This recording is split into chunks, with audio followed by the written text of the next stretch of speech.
Let's do an update on my shampoo ginger.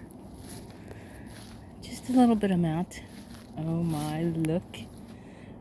Look, can you see it already? It's turning red.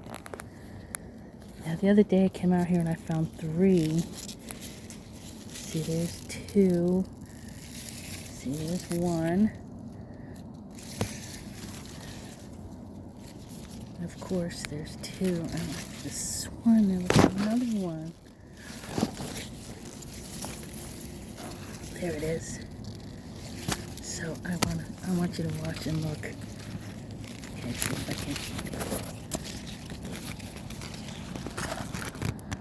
Okay, where'd it go? Okay.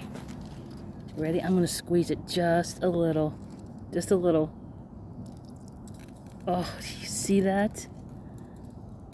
Oh my gosh, I cannot wait.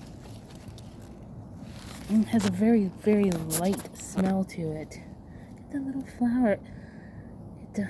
And 1 flower at a time comes out. So I think I'm gonna end up with 3, which will be enough. Oh, wait a minute. No, 4. Oh, 5. Oh my gosh. All from this little bit. So hopefully each year I can expand this and double the size and get more. I cannot wait. I can't wait to wash my hair. When that turns completely red, it will be ready. I'll keep you posted. Follow along. See ya.